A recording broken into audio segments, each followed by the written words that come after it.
In one of our recent videos, we talked about some of the basic differences between pages and posts on a WordPress site. So just to quickly recap, pages are really static, so a static page of content that you would see on a site. So it's something that's not necessarily time-bound. It stands on its own. Examples of pages would be things like a home page, a contact page, an about page, a learner dashboard. Things like that where the content isn't really changing. It's not based on a specific time period. Whereas posts are things that you typically see in a blog.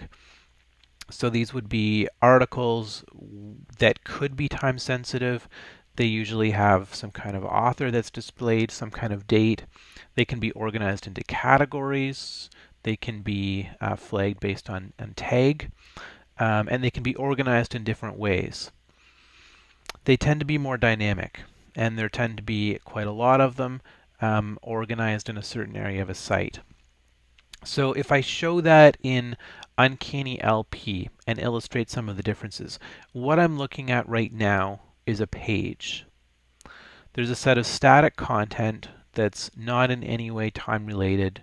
It doesn't matter when it was published. It's something about the site.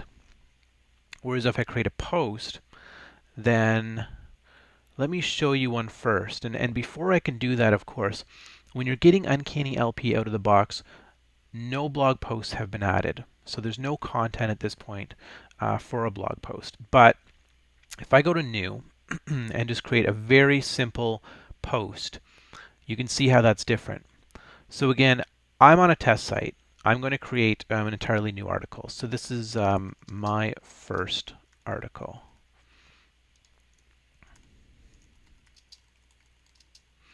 So I'm going to add some quick content there. On this page, I'm not going to do too much with it. I'm going to create a new category though, and I'm going to call it news. And I'm going to add that, and this is going to be the first article that fits in that category. So of course I would have the ability to add more SEO content here, but there's nothing else that I really need to worry about. What I will do though is add a featured image just so we have something to show on a blog post page. I'm just going to use, actually that's not a good example.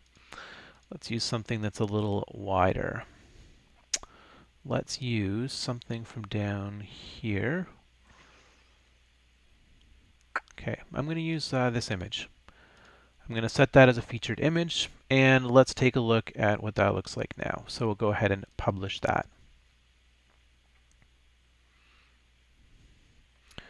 And now I'm going to take a look at what that looks like on the site and how it is different than a page. So you can see I've got my title here, I've got my featured image here, over here I've got my content, there's comments. So usually pages too would not have comments, whereas blog posts, we do often encourage discussion and collaboration and ways of providing feedback there. So over here on the right side, you can see also when I am working with blog posts, it might be helpful to search them. We can organize them into categories. So in this case, I have the news category, and I've got a list of my recent posts here in the sidebar.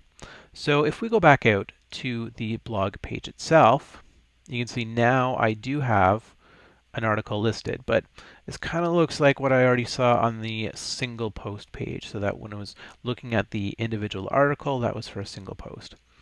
So if I go ahead and create a second one, I'm just going to call it my second article.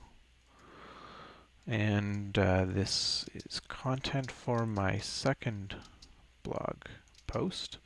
I'll put that there, and I'm just going to use the same category. So this would be news. Go down here and set a featured image. So I'm going to scroll down again and pick something, again, that's a little wider. So let's go ahead and choose something with their landscape orientation. I will go with that and publish that. And let's take a look then at how this one's different. Okay, there it's been posted. So I can click on the permanent link to go straight to it. I've got the title here.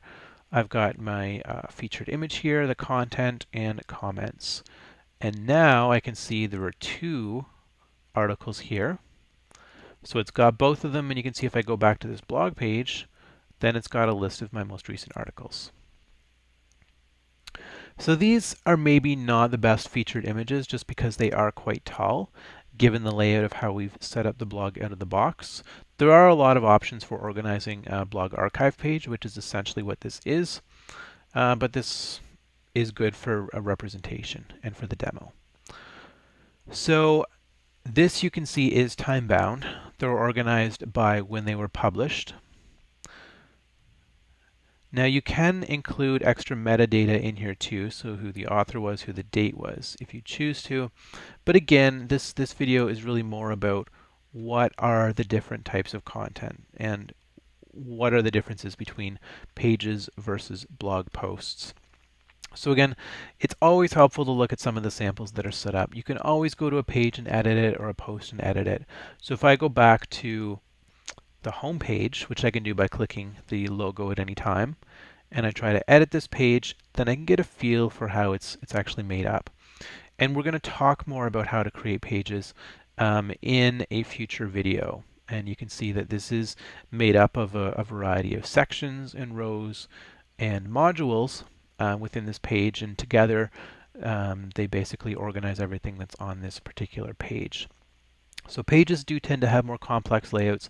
They can do a lot more than on posts, including on LearnDash post types, so courses, lesson topics.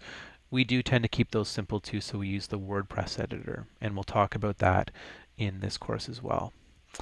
So hopefully that helps as a brief introduction to pages versus posts. And now we're going to get more into how you edit them and how you create your own.